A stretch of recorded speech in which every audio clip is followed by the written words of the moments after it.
And good day, YouTube Nation.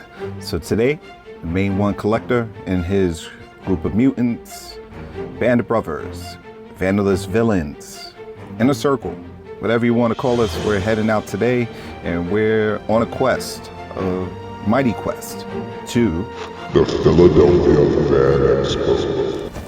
Now today at the Fanexpo, we're all looking for different things. Some of us are looking for books, comics, games, figures. Me, myself, I'm looking for signatures, so I'm hoping that today will be a good day. Now with that said, we've been going to the show for quite a number of years, off and on. You know, we've had quite a relationship with the show. Some years it's good, some years it's bad.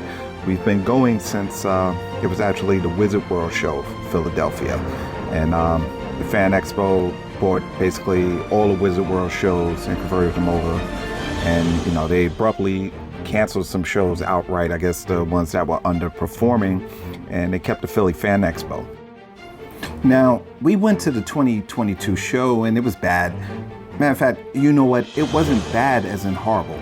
It just wasn't what we were looking for. You know, everyone goes to a show for different things. You know, me and my boys, we look for comic deals, figures, and just flat out cool merchandise. Go to watch the cosplayers and maybe get some celebrity signatures, some artist signatures. You know, it's different stuff. I mean, our main concern was that the show seemed very light vendor-wise. You know, pretty much everyone had the same merchandise. The comic books were pretty light, cool books, but no one was really trying to come down off any prices. There really wasn't much deals to be had. So we partly attributed this to the pandemic. You know, things were just reopening. A lot of restrictions were still in place, and a lot of people were still scared to come out. So we figured that was probably the reason for such a light showing. But I could dive deeper into that. It could be convention economics. I've heard rumblings of the Fanexpo overcharging for booths, and they're pretty expensive. And if you pay $3,200 for a kiosk or a space, that's a lot of product you got to move before you could even break even. Now, if you're overpaying for a booth, you're less likely to let merchandise go at a less expensive price. And if you can't turn a profit, why even show up at all? I remember when this was a pretty standard comic show. You know, you had a lot of vendors with books, magazines, trade paperbacks. You had the prop movie cars. You had a few celebrity signings, like Lou Ferrigno would always be there, a couple of the wrestlers. But we noticed a shift around the time when the Avengers came out. The tickets used to be like 35 to 40 bucks. And, you know, we got there and we didn't even think to check the price. So we just drove and we got there and the ticket was $60. And we was like, whoa, $60, that's a big jump from $35. And then, you know, and so we paid it. After driving all the way from Brooklyn to Philly, you know, we're not just gonna turn around and head back. So we got in the show and Chris Hemsworth actually walked by us. And, you know, he's got the girls screaming, oh my God, Chris Hemsworth, he's so dreamy. And it was that moment that we all looked at each other and we knew the Philly show had changed. You know, this was actually now a celebrity show. Since the show is now rebranded under the Fanexpo banner, we're hoping for good things out of it. You know, we do enjoy going once a year to Philly and, you know, get some good food and go to a good convention. So we'll see if this might be able to hold course and, you know, maybe hold its own against New York Comic Con or Terrificon or any other the good shows on the East Coast, but time will tell. Now, as we walked over from the parking lot into the convention center, we could see the abundance of people, and we already knew that this was going to be a better show than last year. This is what I'm talking about. The con is in the air. Now, they're still using the smaller side of the building for the event, but it is more opened up. Like I could already tell just walking through the aisles, there are a lot more vendors and merchandise and booths and kiosks already from last year. Like I could tell as soon as I walked in that this is bigger. You can see that the show floor is really alive. You got tons of people just walking around, checking stuff out.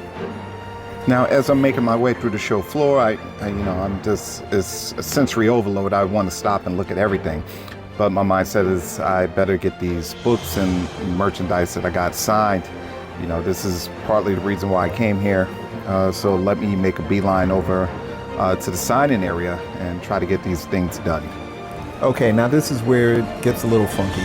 I make my way to the celebrity sign-in area.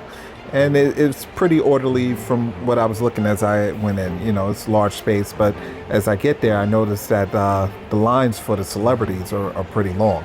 So I made Katie Sackhoff's line, and as I got on, they decided to cap the line, meaning she had to go take care of her obligations, meet and greets, photographs, panels. Now on the website, they advised that you could pay for the autograph at the table, but what they didn't say is she wasn't taking credit cards. It was only cash option. So now I'm instructed I have to go make the line for the booth to go purchase an autograph. So, all right, no problem. I make a beeline over there. As I walk past Peter Weller's booth, I notice his line is ridiculously long. So I was like, all right, I'm gonna have to come back for Weller. And as I make my way past, I notice Christopher Lloyd and Wilson signing. So I see Michael J. Fox is not there. So I asked if Fox was going to be there. They advised me he was going to be there after 5. So I'm like, ooh, after 5? I'm like, it's 12 p.m. now. So, all right, I make my way over to the booth, and that line just to purchase autographs was ridiculous. So I made the line to purchase autographs, and we're standing there, and seems like it took forever. Probably was about approximately 25 to 30 minutes just to make it to the front of the line. And as I got there, I took too long to decide if I was going to purchase Michael J. Fox, and he sold out as I was on the line. So that took the decision out of my hands. And basically, I'm not going to purchase Lloyd or Wilson without Michael J. Fox. If I can't complete the trifecta, I'm not going to do it. So a lot of signatures sold out while I was waiting in line. So I was just able to purchase Katie Sackhoff and Peter Cullen. So I said, all right, let me make my way over to Peter Cullen's line and try to get my signature. So after going to Peter Cullen's line, that was a whole debacle in itself. And I did a whole separate video on that whole situation. So after waiting there, I went over to Katie Sackhoff's line. She advised that she was going to be leaving early, but woman's a professional. She advised everybody online personally that she is going to get through and get everyone a signature. So she's a true professional. So then I go back to Peter Cullen's line. I wait there about another hour. I finally get his signature. And I've been waiting in lines all day, and pretty much I'm just going to try to go see the rest of the show floor. Now, this was a lesson that I learned today. Usually I don't like to pre-order signatures, in case a celebrity or artist cancels. And, sometimes you have to jump through hoops just to get a refund and get your money back. But I suspect now going forward, just to avoid the debacle that happened today, I'm going to have to start pre-ordering signatures online. Now, as I went through the rest of the show, was able to get a couple action figures. I really didn't get too many books or magazines. Pretty simply, I just ran out of time at the show. Not enough time to go through everything. I was able to get a Bob McLeod autograph on my New Mutants #1. I was happy about that. I was able to get a Joe Rubinstein on a Infinity Gauntlet #1 that I had with George Perez's signature. So pretty happy about that. And a big shout out to the cosplayers at this show this year. I mean, the cosplayers, they make these events. I mean, they come out with the costumes. You can tell they spend hours making them. And, the interpretations that they make are just fantastic. Big shout out to them. I look forward to seeing what they're going to do, going forward. Big shout out to the She-Hulk. I thought the She-Hulk was fantastic. Overall, I would give this show a B-. It was way better than last year, but there's still a lot more work that needs to be done to make the show better, especially at the celebrity signing booths. That was just a horror show there, but way better than last year. And what's really interesting that they already have the ticket pre-sales up for next year.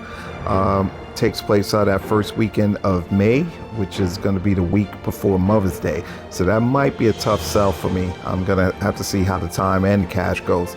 But if I do go, I'll probably just stay the weekend. So that way I'm not spreading myself thin time-wise. And if you like this video, click like, subscribe, hit the notifications. My next convention-based video, I'm going to be doing it on New York City Comic Con. And at the end of that video, I will hold a raffle giveaway. So if that's something you guys like, if you like free comics or free action figures, give me a shout in the comments. Let me know if that's something you would look forward to. I would definitely like to get my level of engagement up with the community. Yep, that's my time, people. Main one out.